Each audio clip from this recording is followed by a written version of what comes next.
कात्यायन अर्चन व्रतम हेमंत प्रथमे मासे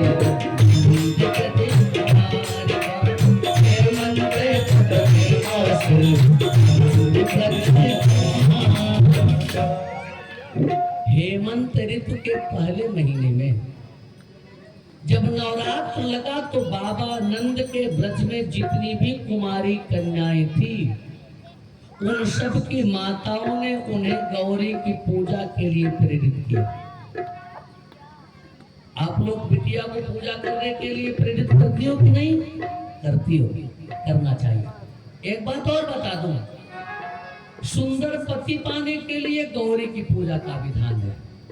सुंदर पति पाना है तो बेटियों को गौरी की पूजा करनी चाहिए। किसकी? गौरी की। हमारी जानकी मैया ने राम जी को अगर पति रूप में पाया तो गौरी की पूजा करके, और गौरी पूजा के लिए भेजा किसने है? गौरी जानकी की मैया ने भेजा। तेरी अवसर सीता तह आई, गिरिजा पूजन जननी पठाई। हमारी गौरी में जानकी की मैया ने गौरी की पूजा के लिए जानकी को भेजा है। इसका मतलब हर मैया का यह दायित्व तो होना चाहिए कि बिटिया को बढ़िया संस्कार दे। अच्छा, एक विदाई की बात बताओ महाराज जी। एक जगह पंडित बिया हुआ कराने जाता हूँ सरकार, एक बिटिया की विदाई हो रही थी तो विदाई के समय तो लोग रोते हैं, बड़ा दुखद काल होता है। वो वधू भी रो रही थी तो उसका छोटा सा भाई था एक, दौड़ा दौड़ा अपने पिता के पास गया। कहा दीदी दीदी कहाँ? कहा दीदी बहुत रो रही है। पिताजी ने कहा बेटा उसका ब्याह हुआ है, ससुराल जा रही तो रो रही है। अरे कहा दीदी शादी तो जीजा जी की भी हुई है, दीदी रो रही है लेकिन जीजा जी नहीं रो रहे हैं। उसके पिताजी ने कहा ए बेटा तेरी दीदी खाली आज रो रही है, तेरा जीजा जीवन भर रोएगा। क्योंकि वो जानता है कि बिटिया को पूजा वूजा करना नहीं सिखाया, सेवा करना नहीं सिखाया है, खाली श्रृंगार करना सिखाया है। बेटियां ध्यान दें, सुंदर किसे कहते हैं? पंडित रूप नारायण त्रिपाठी लिखते हैं, इसी जौनपुर जिले के गौरव है। कहा रूप सुंदर चलन भी सुंदर हो और देह का आवरण भी सुंदर हो। तो बिटिया सुंदर नहीं, वो सुंदर नहीं है जिसका रूप सुंदर हो, जिसकी चलन सुंदर हो, जो खूब गहना पहने हो, जो खूब श्रृंगार किए हो। तब सुंदर कौन है? सार्थक है उसी की सुंदरता, सार्थक है उसी की सुंदरता, जिसका अंतःकरण भी सुंदर हो, जिसका अंतःकरण भी सुंदर हो। किस बिटिया का अंतःकरण सुंदर हो?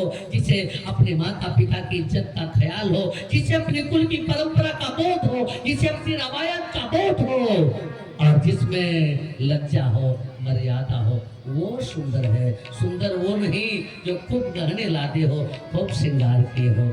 आपसे निवेदन करूं, हेमंते प्रथमे मास नंद ब्रज कुमारिका, चेरो हविष्यम भुंजाना कात्यायन अर्चन व्रतम। देवी कात्यायनी के अर्चना के लिए उन सब की माताओं ने बिटिया को प्रेरित किया कि तुम सबको 1 महीने, अब 9 दिन तक व्रत रखना होगा। व्रत समझ रहे हैं ना?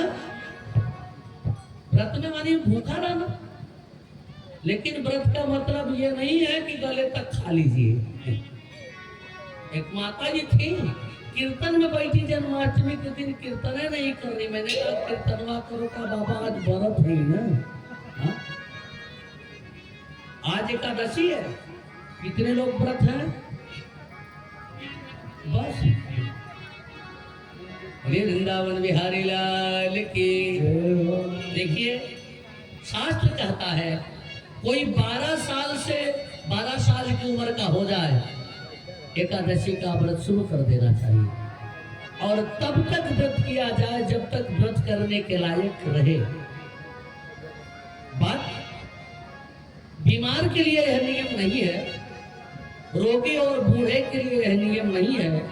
कोई डायबिटीज का मरीज हो, जबरदस्ती व्रत करा दो, बीपी लो हो जाए, शुगर लो हो जाए, नहीं, और व्रत रखना चाहिए। लेकिन कुछ स्थितियां ऐसी है जिसमें अन्न खाने पर व्यक्ति नरक का गामी होता है, जैसे सूर्येंद्र ग्रासे हरि जन्म काले और कन्या विवाहे हरिवासरे प्राण प्रयाणे द्विज भुक्त सेवने यशान्न भोगी नरकम प्रजेत। इन परिस्थितियों में जो अन्न ग्रहण करता है वह नरक में जाता है।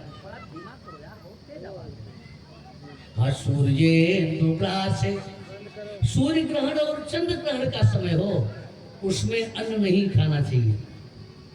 हरि जन्म काले, जन्माष्टमी का पर्व हो, रामनवमी का पर्व हो, उसमें भी अन्न नहीं ग्रहण करना चाहिए। सूर्येंद्र ग्रासे हरि जन्म काले कन्या विवाहे, बिटिया का पांव भी बिना अन्न ग्रहण किए पूजना चाहिए। कन्या विवाहे हरि सूर्येंद्र ग्रासे हरि जन्म काले कन्या विवाहे हरिवासरे च। हरिवासरे माने एकादशी, एकादशी को भी अन्न नहीं ग्रहण करना चाहिए। और प्राण प्रयाणे, यदि किसी प्रिय के मृत्यु का संदेश मिल जाए तो उस दिन भी अन्न नहीं खाना चाहिए। प्राण प्रयाणे और द्विज भुक्त सेवने, दरवाजे पर कोई ब्राह्मण या कोई संत भूखा बैठा हो या किसी ब्राह्मण को भोजन का न्योता दे दिया, द्विज माने ब्राह्मण, द्विज भुक्त सेवने, तो यह शान होगी। इन दशा में जो अन्न ग्रहण करता है नरकम व्रजेता, उसे नरक में जाना पड़ता है। तो आपसे निवेदन कर रहा, बाबा नंद के ब्रज में जितनी भी कन्याएं थी, बेटियां ध्यान दें, पूजा करनी है और व्रत रखना है। हेमंते प्रथमे मासी नंद ब्रज कुमारिका चेरो हविष्यम भुंजाना कात्यायन अर्चन व्रतम। सभी गोपियों ने, सभी कन्याओं ने जमुना जी में स्नान किया और जमुना जी के जल को हाथ में लेकर के संकल्प किया, हे मैया मैं संकल्प लेती हूँ 9 दिन तक मैं अन्न नहीं खाऊंगी। चेरो हविष्यम भुंजाना कात्यायन अर्चन व्रतम।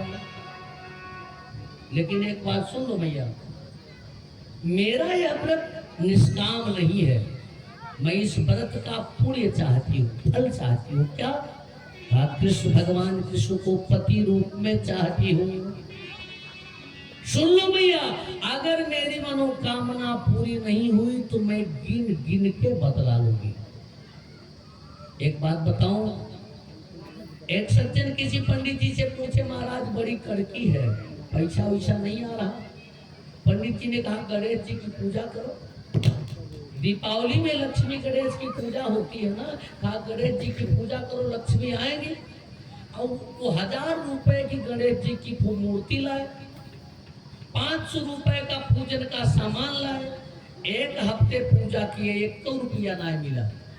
एक दूसरे पंडित जी से कहे, वो बाबा तो गणेश जी की पूजा के लिए बताए थे महाराज, लेकिन इनको पैसा नहीं मिला। दूसरे पंडित जी ने कहा, तुम कहां से गणेश के चक्कर में पड़ गए? गणेश का खुद ही इतना बड़ा पेट है, हा? उनके अपने खाने से बचेगा तब तो तुमको देंगे ना। अरे तुम सीधे लक्ष्मी की ही पूजा करो। अरे कहे बाबा आप ही सही बताए। अब वो लक्ष्मी की मूर्ति लाए तो गणेश जी की मूर्ति वहां से उठाकर कमरे में ऊपर टाणे पे रखे झरोखे में, और जब अगरबत्ती जलाए धुआं उधर बढ़ा तो कहे अच्छा अच्छा झरोखवा में बैठ के सुरवा से धुआं खींच रहे हो। उनको बताता हूँ, अपने बेटे को बुलाए, रुई उठाया, कहा गणेश जी की सुरवा में ठूस दो। 1500 खर्च कराया और 1.5 रुपया नहीं दिया। ऐसा ठूसो कि धुआं न सूंघ पाए। अच्छा, जब बेटा गणेश जी की नाक में रुई ठूसने लगा तो गणेश बाबा प्रकट हो गए। कहा, बच्चा प्रसन्न हूँ, वरदान मांग लो। कहे, अच्छा, जब रुइया नकिया में ठूसी गई तब प्रसन्न हुए, पहलवाई आ गए होते तो ये दुर्गति न होती। गणेश जी ने कहा, पहले कैसे आता रे? आज ही तो तेरी समझ में आया कि मैं भी धुआं सूंघ सकता हूँ। आज के पहले तो तू मुझे मिट्टी की मूर्ति समझ रहा था, आज तूने समझा कि मुझ में भी प्राण है, मुझ में भी चेतना है, मैं भी धुआं सूंघ सकता हूँ। भगवती की पूजा करने जाओ, भाव से पूजा करो। इनाय के मुँह में ठूस दे लड्डू देख रहे थे पूजा करने, गए थे भगवती को प्रणाम करने, पता ना के लड्डू खिया रहे चिंता था माइक मुआ को। सरकार गौरी शंकर मंदिर में पूजा कर रहे थे, राम जी के मंदिर में गए मनोज, गुरु जी भी साथ में थे। एक माता जी मुआ में वहां भी लड्डू ठूस रही। गुरु जी बोले, नीचे धैर्य माई, अका तू का गोड़वा से खा सका? गुरु जी कहे किया वा ठूसा उनके मुंह में लड्डू, अपना रजाई ओढ़ के सोबू, इनका राती भी चिमटा खटी है। माता जी एक बाल्टी पानी डालती माई के ऊपर, गणेश राम जी के ऊपर।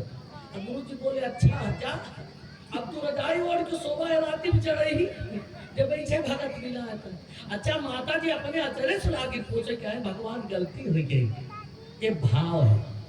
माता जी को लग रहा था कि इनको ठंड लगेगी, ये खा रहे।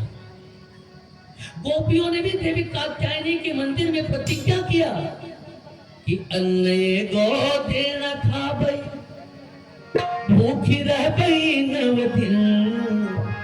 जैसे कोई बिटिया अपनी माँ से जिद करे, उसी तरह गोपियों ने भगवती से जिद किया, ए मैया अन्न एगो देना खा भाई, भूखी रह गई 9 दिन। मैया नाहित, मैया नाहित हम बदला, मैया नाहित बदला,